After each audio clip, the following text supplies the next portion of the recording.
अधिकार यात्रा में तेजस्वी यादव ने आज तक और इंडिया टुडे से बातचीत की थी और उन्होंने कहा था कि उनका नाम चीफ मिनिस्टीरियल फेस की तौर पर अनाउंस होने ही वाला है।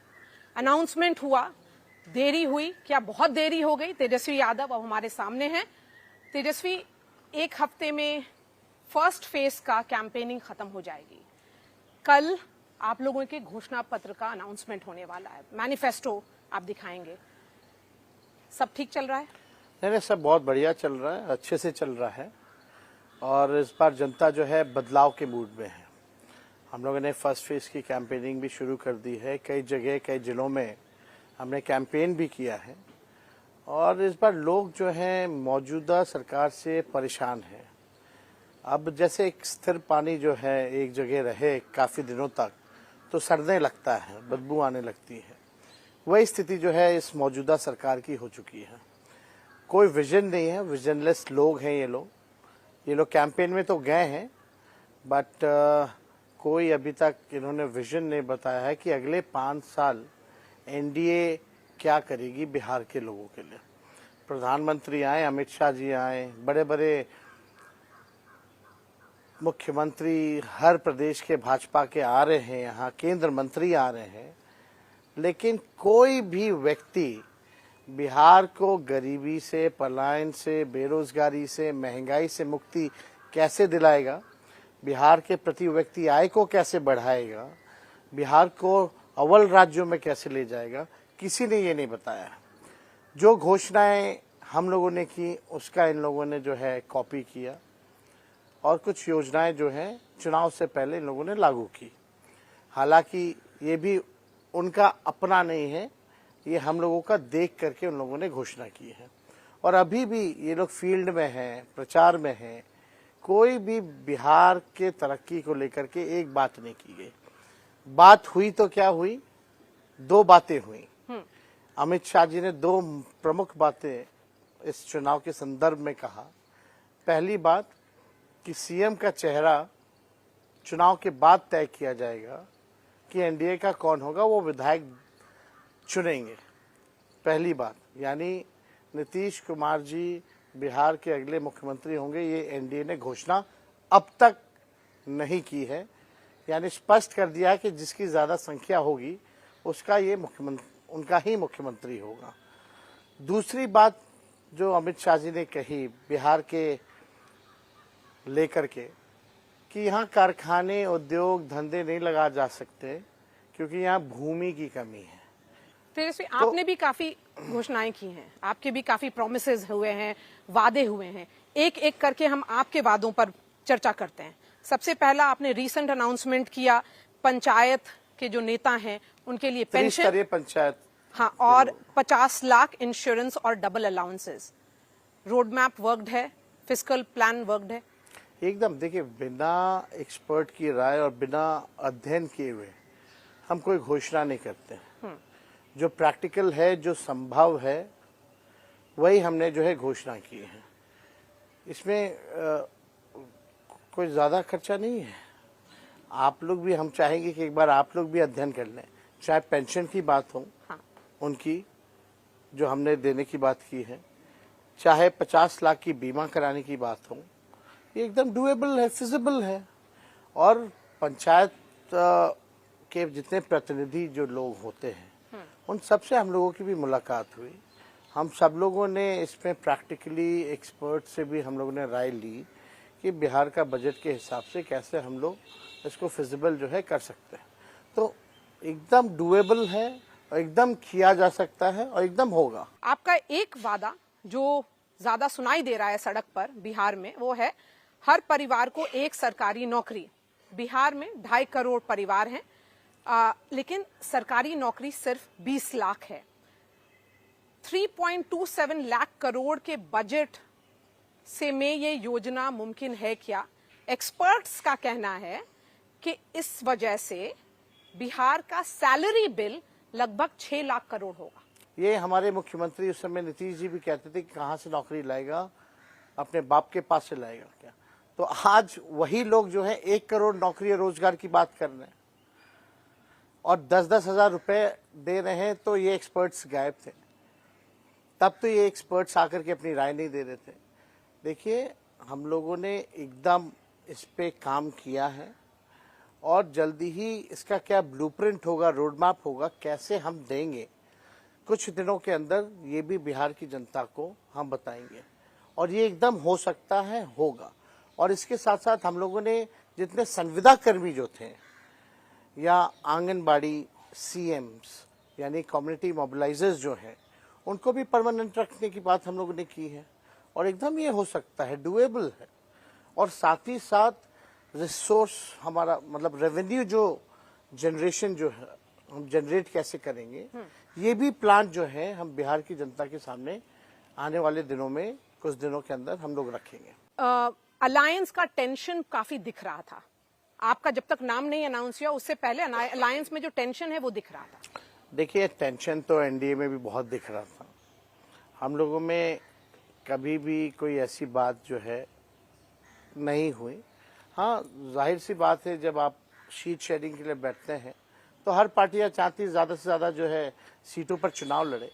लेकिन ये मामला जो है सॉर्ट आउट हो गया है। इसको अब मेरे ख्याल से इस पे बोलने की ज़रूरत नहीं, सारी चीज़ें जो है क्लियर हैं, सामने हैं। कम से कम we are head of NDA, हम लोग साथ बैठते हुए दिखते हैं। लेकिन आपने कभी नीतीश कुमार जी, चिराग पासवान जी, जीतन राम मांझी, कुशवाहा जी, इन लोगों को साथ बैठ करके कोई मीटिंग आप लोगों ने नहीं देखी होगी। ना ही ऑफिशियली सीएम फेस कौन होगा ये अनाउंस किया गया। हमारा तो ऑफिशियली साथ बैठ करके सब लोगों ने सीएम फेस भी अनाउंस कर दिया। तेजस्वी, 2020 के चुनाव में महिलाओं ने नीतीश कुमार को मुख्यमंत्री बनाया। अगर आपको याद होगा, 3 फेज का चुनाव हुआ, सेकंड और थर्ड फेज में महिलाएं काफी संख्या में बाहर आई, उन्होंने नीतीश कुमार को वोट दिया और उसके बाद वो चीफ मिनिस्टर बने। उस वक्त आपका बहुत ही कम वोट से आप विनिंग मार्जिन से रह गए थे। इस बार आपने जीविका दीदी को परमानेंट करने का अनाउंसमेंट किया है, 30,000 रुपया पर मंथ देने का अनाउंसमेंट किया है। क्या लगता है महिलाएं इधर आएंगी? क्योंकि उन्होंने नीतीश कुमार से उनका नाता काफी अच्छा रहा है। देखिए, नीतीश कुमार जी पिछले बार चुनाव हार गए थे, एनडीए चुनाव हार गई थी। क्या, चाहे जो भी कारण हो, कई जगह वोट चोरी तो छोड़िए, सीट चोरी भी हुई। अब इस पे जाने का कोई फायदा है नहीं। लेकिन जो डिफरेंस जैसे आपने कहा, उसके बाद भी केवल 12,000 का ही डिफरेंस था। It was a very close margin, मतलब 1% के अंदर का भी मामला था। इस बार हम लोगों ने महिलाओं को लेकर के जो है काफ़ी हम लोगों ने संवाद किया है, काफ़ी हम लोगों ने ग्रास रूट पे जो है काम किया है। और जब भी हमारा महिलाओं के साथ इंटरेक्शन हुआ है, महिला they are not satisfied with this government, मतलब खुश नहीं है।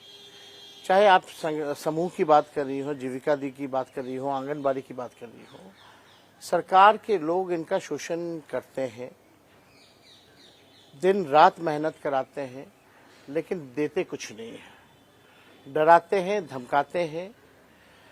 जब हमारी इंटरेक्शन हुई तब मामले जो है, चाहे सीएम दीदियां हों या जो समूह है, उधार तो ले लेती हैं, लेकिन अगर काम नहीं हो पाता, बिजनेस नहीं चल पाता, तो वो उधार लौटाने की स्थिति में भी नहीं है। तो अगर आप देखें तो इन सब से इंटरेक्शन के बाद ही तभी हम लोगों ने ये सारी घोषणाएं की है। लेकिन जो उनके मन में एक भय है, देखिए भय की बात होती है, बार बार जंगल राज की बात होती है कि अगर ऐसा होगा तो महिलाओं की सेफ्टी सिक्योरिटी इंपैक्ट होगी। लॉ एंड ऑर्डर के मामले में तेजस्वी कभी भी कॉम्प्रोमाइज नहीं करेगा।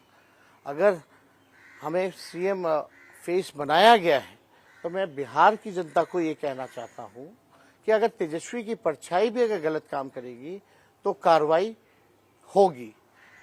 लोग मेरे स्वभाव को जानते हैं, मेरे चरित्र को जानते हैं कि मेरा स्वभाव कैसा है।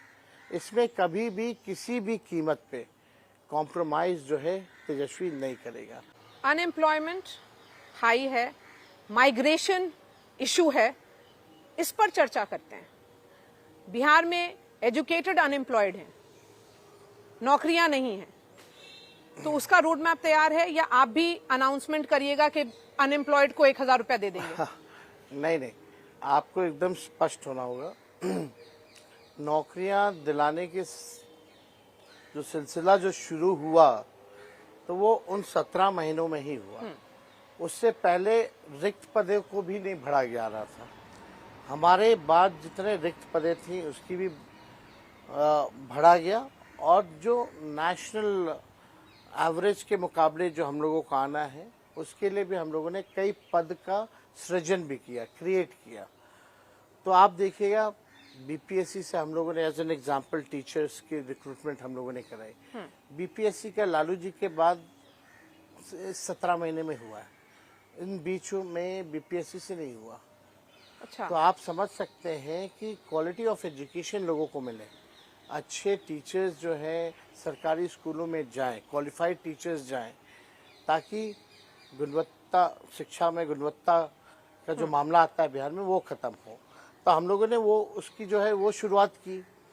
और आप देखिएगा पेपर लीक एकदम नहीं हुआ हमारे टाइम में, उनके टाइम में या हमारे जाने के बाद भी पेपर लीक हुआ, नीट में भी पेपर लीक हुआ, और दोषियों पर अब तक कार्रवाई नहीं की गई है। तो मेरा ये कहना है बीपीएससी TRE 1 TRE 2 हम लोगों ने कराया हमारे 17 महीने में। TRE 3 TRE 4 का क्या हुआ, उसके बाद से ये करा ही नहीं पाए।